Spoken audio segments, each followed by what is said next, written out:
A ottobre dell'anno scorso abbiamo ottenuto la bandiera azzurra Federazione Italiana Atletica Leggera e ANCI. Siamo stati una delle 8 città italiane a avere questo riconoscimento e Valdobbiadene deve essere orgogliosa di questo. È un riconoscimento che viene dato alle città del cammino e della corsa, cioè quelle città che si impegnano a promuovere, incentivare e sostenere corretti stili di vita nell'alimentazione, nelle attività quotidiane e soprattutto nello sport a cielo aperto. Valdobbiadene ha tutti i requisiti e lo ha dimostrato per ottenere questa bandiera azzurra. Ecco che iniziative come questa, cioè il collegamento al Giro d'Italia Professionisti RCS per la partenza delle Giro con bicicletta e pedalata assistita, è una grande vetrina che possiamo avere a livello nazionale per dire innanzitutto grazie a tutti coloro che si sono impegnati in questi anni, associazioni, cittadini, attività produttive, agricole, industriali,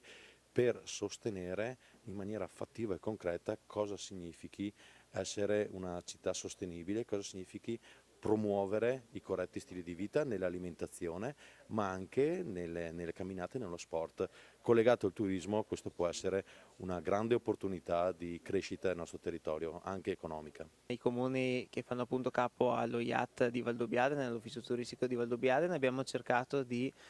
promuovere questa iniziativa per sensibilizzare i cittadini, le strutture ricettive, ristorative, le cantine, le associazioni, i comuni stessi per far squadra e per abbellire di più il territorio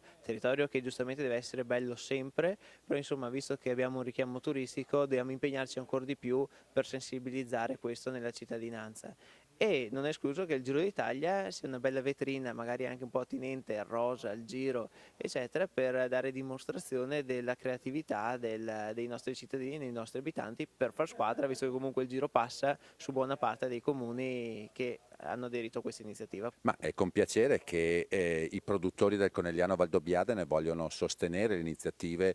che promuovono questo territorio. È una promozione in modo particolare al paesaggio, alla comunità del Conegliano Valdobbiadene, indubbiamente anche al Prosecco Superiore, ma vuole essere con il Giro E anche un sostegno all'approccio culturale verso una sostenibilità che vede i viticoltori, il consorzio e la comunità in prima linea in questa direzione, sostenibilità ambientale, perché ogni giorno in questo territorio ci sono 3.300 famiglie che coltivano le nostre colline per ovviamente realizzare un proprio sogno professionale, ma anche per rendere un territorio sempre più bello, aperto ai visitatori. È una sfida di tendenza,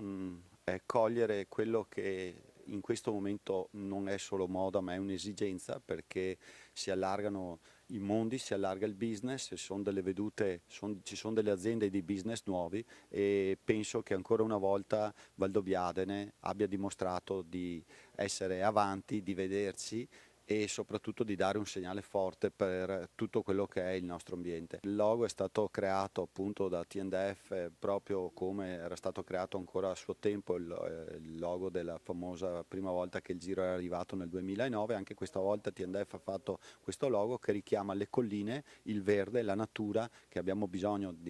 sempre di questo trasferire questo nuovo modello di business e anche e soprattutto l'azzurro di Valdobbiadene.